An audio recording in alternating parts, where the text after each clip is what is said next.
Muito bem, este é o Oriente-se. Nós estamos falando de como lidar com as suas frustrações. Ô padre, e a voz da consciência? Essa voz da consciência é danosa, né? Tem danoso, rapaz.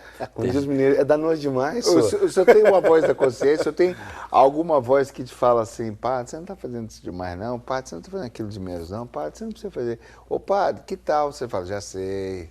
Você percebe que o mundo da técnica, né? Minha primeira formação é eletrônica. Então a gente aprendeu a colocar bip em tudo, né? Sinal em tudo. Um start, precisa parar, precisa romper. Ou chaveamento, que a gente chamava, né, na formação faz muito tempo. Então, chavear. Você tem que dizer, ó, agora trava isso aqui porque não pode ir adiante. Então, todo mecanismo tem um sistema de defesa. E o corpo também tem, né? A mente também tem.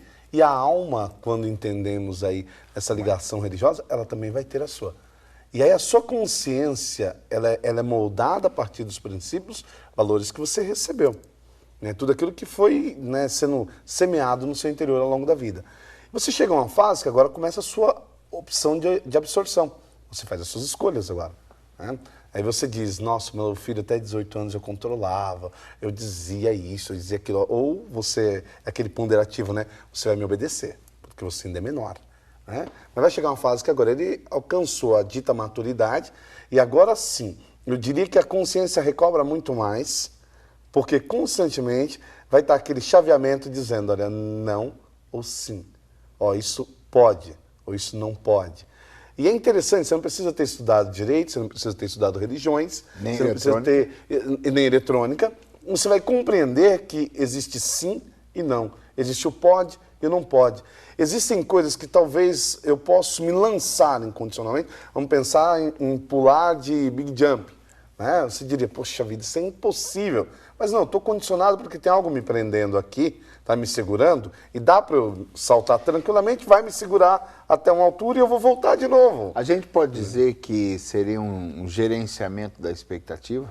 Fato. Porque se você não faz um ideal tão alto e não se lança em uma loucura tão grande, você não corre risco ou não vai se frustrar tanto, né, quanto se você fosse tão inconsequente. Agora, cuidado, que você pode se lançar nisso tudo e se frustrar. Porque você achava que no salto você ia voltar com tudo. E não voltou com tudo. É isso que eu estou falando. Devagarzinho, né? Então, mas a voz da consciência pode ser um gerenciar a expectativa? Gerenciar. Casamento é uma boa referência. Ah, não sei. Quando casar, sabe. Sabe sim. Você tem uma esposa exigente e tem filho pra caramba. E ainda escuta as esposas dos outros esposos, né? Então você imagina. É muito mais difícil, né? Mas aquela velha frase, né? Mineira também, né? Quando casar, Sara. Né? Se ela acreditar nisso, ela vai ficar extremamente frustrada com o casamento. E ela está insatisfeita com aquele marido e nem sabe por que que é. É porque casou e não sarou. E às vezes até agravou. Né? Então depende do que você joga de expectativa. Né? Então, gerenciar a expectativa. Isso. Se você tem uma grande expectativa, espera demais... Seja o gerente da sua vida. O que é isto? Né? Você vai pegar vários papeizinhos sulfite e dobrar, são as suas pastinhas. Aqui está a sua saúde, aqui está os relacionamentos, aqui está a sua religião, aqui está sua família, os vários papéis que você tem. Nós somos como um cristal multifacetado. Para cada lado nós temos. Escreva nesses papeizinhos, na frente, do que se trata, abrindo de uma maneira bem reduzida como que está isso hoje. E você vai perceber que tem determinadas pastas que são emergentes, são urgentes, tem que resolver aquilo primeiro. Como é que eu vou decorar a casa? Primeiro eu tenho que salvar ela da enchente, depois eu vou decorar. Então eu preciso ter esse senso de gerente para olhar o que é emergente, o que é urgente, o que eu posso deixar para depois. O que me frustra, eu boto embaixo do tapete, eu não quero nem entrar em contato. Eu, ao contrário, eu tenho que colocar minha frustração em cima da mesa como uma coisa que eu preciso olhar porque eu aprendo com ela. A frustração piora com o tempo. Porque ela aumenta. Se eu não resolver... Isso, ela aumenta. Vira ansiedade, vira vários outros fatores. Medo, angústia, ansiedade, né? Então eu tenho... A depressão hoje, né? Poderíamos dizer até consequência muitas vezes disso também, né? Sim. Me frustrei, eu não consegui. Agora, o Flávio falou do casamento, é uma boa referência, e tem um outro lado, né, que a pessoa pode te ajudar, a companheira, o companheiro, o cônjuge, pode te ajudar a digerir, a entender, a perceber junto com você aonde que você exagerou. Eu imagino que num casal que não conversa, existe a autoexigência. Ah, eu tenho que ser um bom marido, e o bom marido é aquele que... Aí ele faz a listinha. E de repente não é isso que ela espera de você. Ela quer um marido humano, que chore junto, se for o caso. E nós homens, nos colocamos num papel de que assim, eu resolvo tudo, eu entendo de eletrônica, eu entendo de trocar lâmpada, eu entendo de seguro de carro, eu faço tudo, né? Por com medo de frustrar a mulher. E eu posso dizer, também não sei, vamos crescer juntos? Né? Então, eu acho que a humildade do reconhecimento, não sei, podemos buscar junto uma solução. E no caso de quem vive sozinho, busca um conselho, busca uma opinião, busca terapia uma também. orientação, para não ter que chegar no ponto de bater lá no Flávio? Eu, particularmente, sempre tenho como princípio, todo ser humano precisa usar daquilo que foram atributos que Deus conferiu a cada um.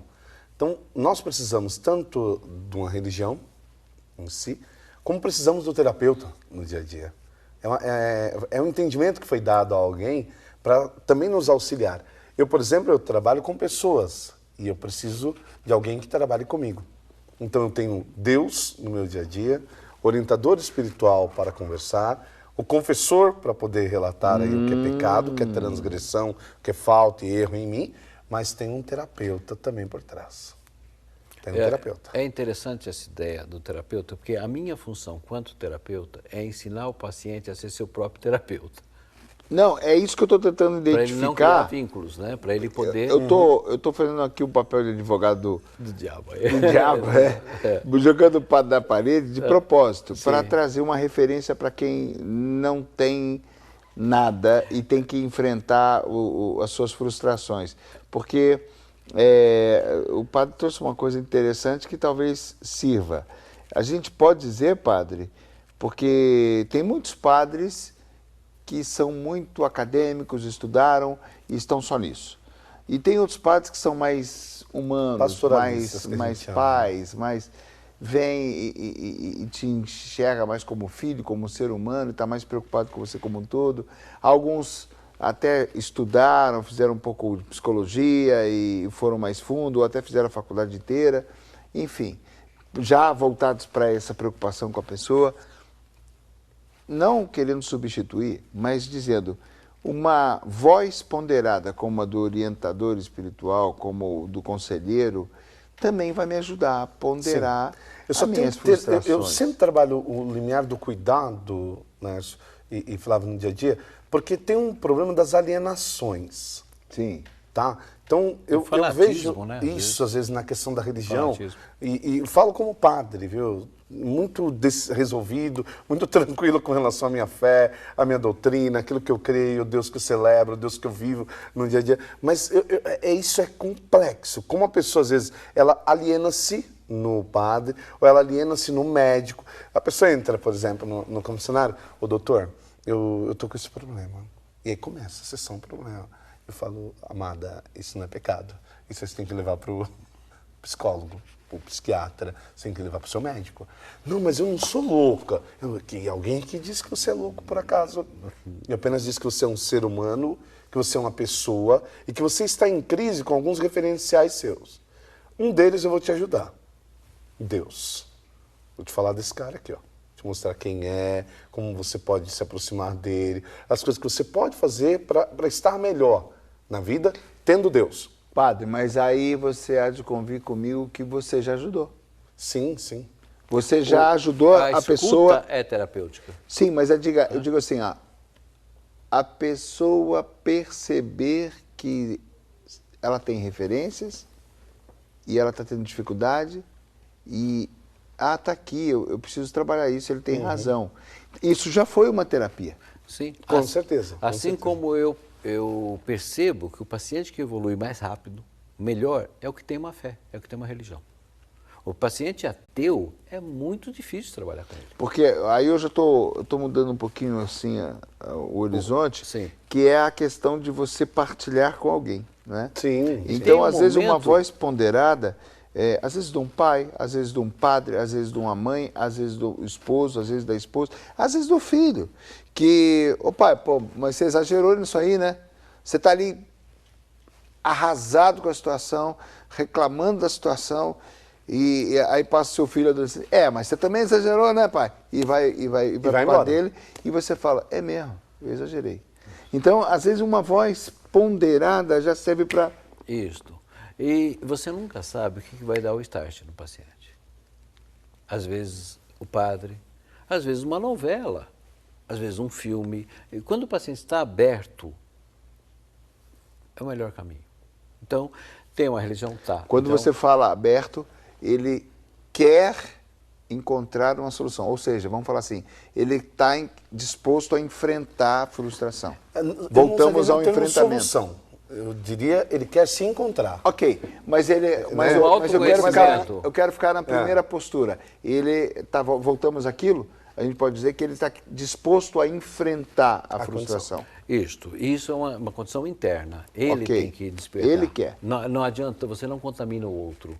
Quando eu falo que o terapeuta não muda ninguém, é verdade. E nem o padre. Nem o sabe? padre. Você dá ferramentas para que ele possa fazer esse E processo. nesse sentido, é muito lógico o que você disse. Porque Você um trabalha bom muito com livre, oração, cortando um pouquinho você, Lércio, nesse sentido, você vê que às vezes você trabalha uma oração aqui, você está dizendo sobre as renúncias, sobre o desapego, sobre as frustrações e tal.